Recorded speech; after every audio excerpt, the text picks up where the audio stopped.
My name is Cruz, and I live in Washington Heights in New York City, and I've worked with children's movement since the 4th grade.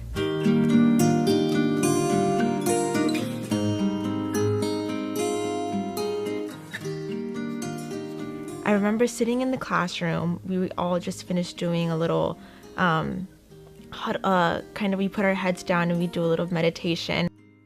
Smell the air. What does it smell like? No, these 4th graders aren't sleeping. They're meditating about what it's like to be an Afghan refugee. I feel grateful for at least having something or somewhere to eat, sleep, and learn. I also feel sad because I wish to have a better life. It's part of a program run by the Children's Movement for Creative Education.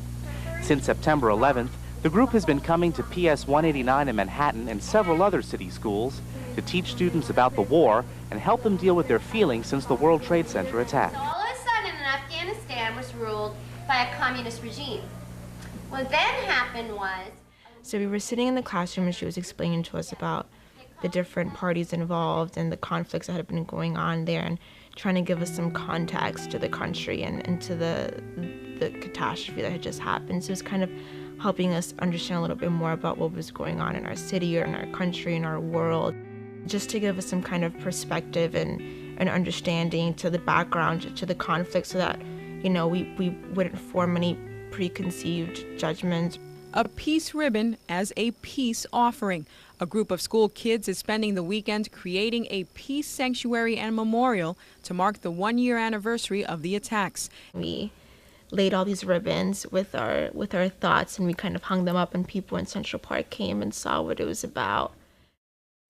It makes me happy because I'm going to share my memory of 9/11, and people will come and see it and say, this girl named Anna was here and she left what she thought and a part of what she felt. It makes me feel happy because I'm gonna have a memory of 9/11, and people could come and see it and know, oh, this girl named Anna, she was here and she left a part of what she thought. Once it's completed, the Peace Sanctuary and Memorial will go on display right here in Central Park in front of the North Meadow Recreation Center.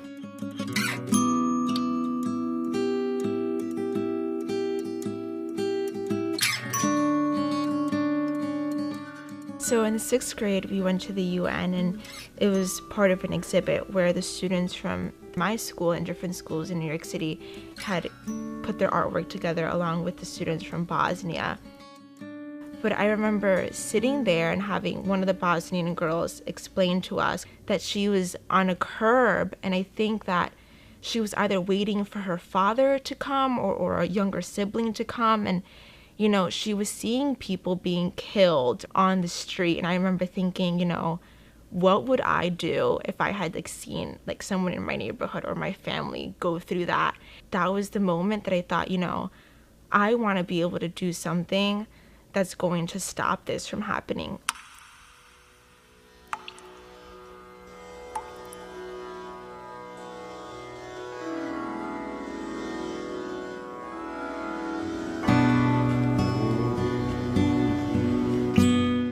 It's so exciting to us to hear from Anna all these years later, and how much this work impacted her and the steps she's taking into the future.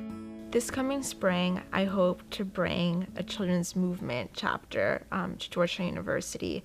The mission will really be to educate the community, teaching the curriculum to high school students, teaching it to each other as peers, just to kind of get the word out, because it is so important to keep learning about human rights.